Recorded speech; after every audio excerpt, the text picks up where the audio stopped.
আপোনালোকে শাক খাই ভাল পায়নে?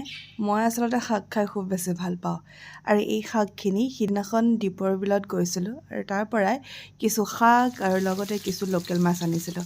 ভাবিলোঁ যে এনেই ফ্ৰাই কৰি খোৱাতকৈ কিবা এটা বনাবলৈ চেষ্টা কৰোঁ। কম তেলত প্ৰথমে শাকখিনি ভাজি লৈছোঁ। শাকখিনি ভাজি লোৱাৰ পাছত এতিয়া মাছখিনি ৰাতিয়ে আচলতে মই ফ্ৰাই কৰি থৈ দিছিলোঁ। এতিয়া পিঁয়াজৰ লগত অকণমান ডিপ ফ্ৰাই কৰি ল'ম বুলি ভাবিছিলোঁ।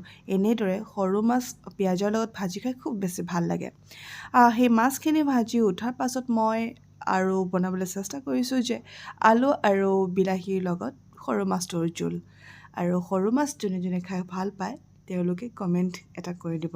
আৰু মই সৰু মাছ খাই খুব বেছি ভাল পাওঁ। আৰু এয়া বিলাহী আৰু আলুৰ এই জোল হৈ গ'ল।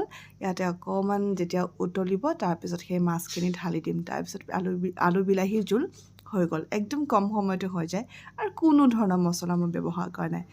আজি দুপৰীয়া যিখন থাল সেইখন মই ৰেডি কৰিলোঁ। কেনেকুৱা লাগিছে? চালাড হিচাপে মই বিলাহী লৈছোঁ।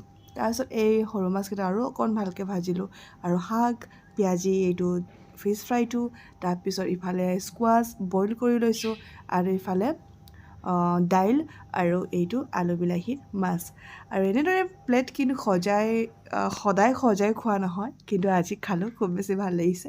যদি মোৰ এই প্লেটখন আপোনালোকৰ ভাল লাগিছে তেতিয়াহ'লে প্লিজ লাইক এটা কৰি দিব। তেতিয়াহ'লে লগ পাম নেক্সট ভিডিঅ'ত। Bye bye.